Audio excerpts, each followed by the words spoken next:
क्या कृष्ण की वंदना करना चाहिए व्यास जी को? क्या भगवान राम की वंदना करना चाहिए? अन्य और जो 22 अवतार है क्या उनकी वंदना करनी चाहिए? नहीं नहीं, व्यास जी ने तो सत्य की वंदना करी। जो सत्य कृष्ण में भी है, जो सत्य राम में भी है, जो सत्य आप में भी है, जो सत्य हम में भी है, उसी सत्य को हम नारायण कहते हैं। सुने हो ना सब सत्यनारायण भगवान की कथा? क्या होता है सत्यनारायण की कथा में? बोले हलवा बनता है, केले का प्रसाद बनता है। जो हमसे कुछ ले नहीं, केवल हमको दे, उसी के आगे नारायण शब्द लगता है। सूर्य नारायण, अन्न नारायण, पृथ्वी नारायण, लक्ष्मी नारायण। आप द्वारकाधीश के मंदिर में जाओ और पेटी में कभी अपनी पॉकेट से निकाल करके, छांट करके, ये 500 500 500 अलग किए, फिर एक 100 की नोट निकाले और द्वारकाधीश की पेटी में दे दिए और बड़े भाव से बाहर निकलो कि हमने द्वारकाधीश को 100 रुपए चढ़ाए। उनके किसी काम के नहीं भैया, क्योंकि जिसको आप लक्ष्मी मान करके अपनी तिजोरी में पूजा करते हो ना, वो लक्ष्मी द्वारकाधीश के चरण दबा रही है। पूज्य श्री के शब्द हैं, शिव पुराण कथा हुई थी माहेश्वरी धर्मशाला में, बहुत छोटा था मैं और मुझे आज तक स्मरण में है। मैं कथा का श्रोता बन के बैठा था, पूज्य श्री कथा वक्ता था। तो पूज्य श्री अपने भाव प्रवाह में ये बात कहते, मैं अक्सर उनका नाम लेकर के, पूज्य दिव्यानंद जी तीर्थ महाराज श्री का नाम लेकर के बात कहता हूं कि समुद्र मंथन से लक्ष्मी प्रकट हुई, देवताओं ने कहा हमारे पास आओ। लक्ष्मी ने कहा रुको, हम पहले चयन करें कि किसके पास हमें जाना है। तो वैकुंठ में मां लक्ष्मी भगवान नारायण को देखती है, करधनी, कंगन, नुपुर, जिसकी खनखनाहट से पूरी सृष्टि उस चंचला लक्ष्मी के भावुक प्रवाह में प्रवाहित हो जाती है। भगवान नारायण की आंखें नहीं खुली, लक्ष्मी परिक्रमा कर ली, फिर भी लक्ष्मी नारायण की आंखें नहीं खुली। लक्ष्मी चरणों में जाकर बैठ गई, फिर भी नारायण की आंखें नहीं खुली। तो लक्ष्मी मैया ने निर्णय किया, ये सब लोग मुझे बुला रहे हैं, मुझे इनके पास नहीं जाना है। ये जो अनपेक्षित भाव से अधपलक नेत्रों से सोया हुआ है, जो मेरी चाह नहीं करता है, मैं उसके पास जाती हूं। और लक्ष्मी बैठ करके नारायण के चरण दबा रही है। और पूज्य श्री ने कहा था कि आज तक चरण दबा रही है, नारायण ने आंखें खोल के देखा ही नहीं। आहा, कितना सुंदर भाव। तो कौन है वो ब्रह्म? कौन है? जन्माद्यस्य यतोन्वयादितरतः। ब्रह्म के रहस्यों का उद्घाटन करने के लिए इस श्लोक की रचना व्यास जी की है या व्यास जी से करवाई गई। स्वयं व्यास जी भगवान का ही स्वरूप है।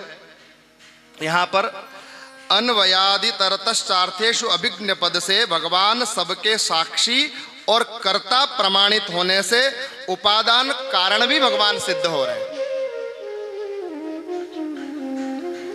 कह रहे व्यास जी महाराज, जिस परमात्मा की इच्छा शक्ति मात्र से पूरा विश्व का प्रपंच बनता है, पालित होता है, सृजन होना, पालन होना और हरण हो जाना, संकल्प मात्र से, उनको कुछ करना नहीं पड़ता। श्रुति से तो पालक राम तुम जगदीश माया जान की, जो सृजती पालती हरती रुख पाई कृपा निदान की। भगवान ने तो संकल्प लिया और माया सक्रिय हो गई।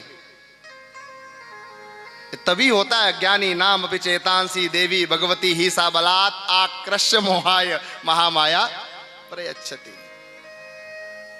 भगवान चाहते हैं, वो जब जिससे जो चाहे वो करवा लेते हैं।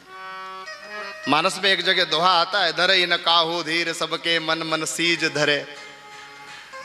कामदेव के प्रताप, जब कामदेव धरती पर कौतूहल करने आए तो कोई भी धैर्य धारण नहीं कर सका, सबके मन को मनसीज ने हर लिया। तो फिर अर्धाली पूरी हुई। साधु संतों से हमने सुना है कि वो अर्धाली हनुमान जी ने लिखी है। तुलसीदास जी की तो कलम रुक गई। बोले क्या किसी ने धैर्य धारण नहीं किया इस धराधाम पर? क्या महात्मा नहीं थे? क्या साधु जन नहीं थे? सब कामदेव के प्रवाह में प्रवाहित हो गए। तब हनुमान जी ने इस दोहे की अर्धाली पूर्ण करते हुए लिखा, जय राखे रघुवीर उबरे तेहि काल महु। जिस जिसको राम जी ने बचा लिया वो बच गए। तो आप सब भी बचे हुए हो, मानते हो ना?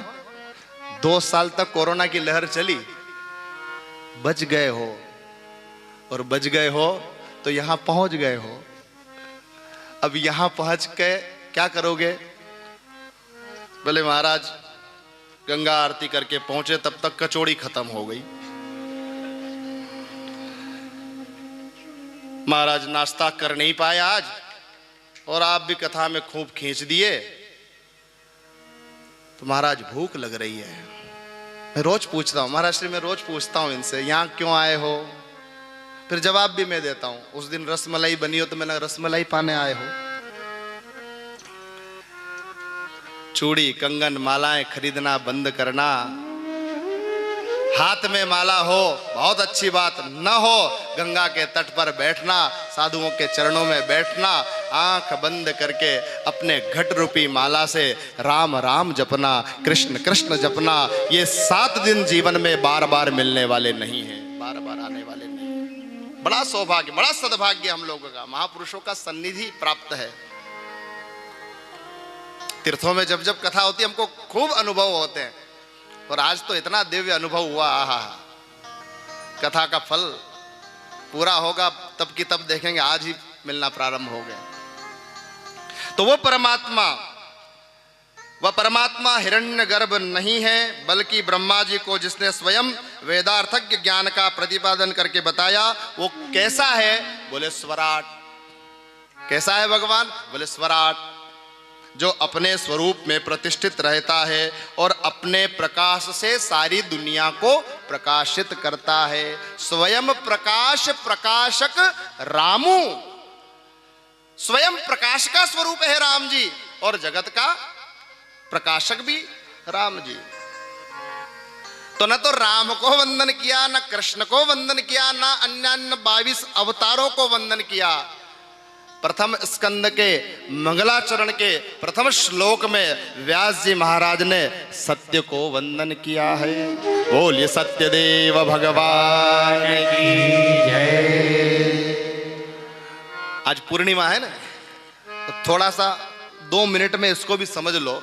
सत्यनारायण भगवान की कथा केले के खंबे लगाकर, केले का प्रसाद बांटकर, हलवा लेकर के करने का व्रत नहीं है। सत्यनारायण वो जो साधु महात्मा, उन लोगों ने कौन सी कथा सुनी थी?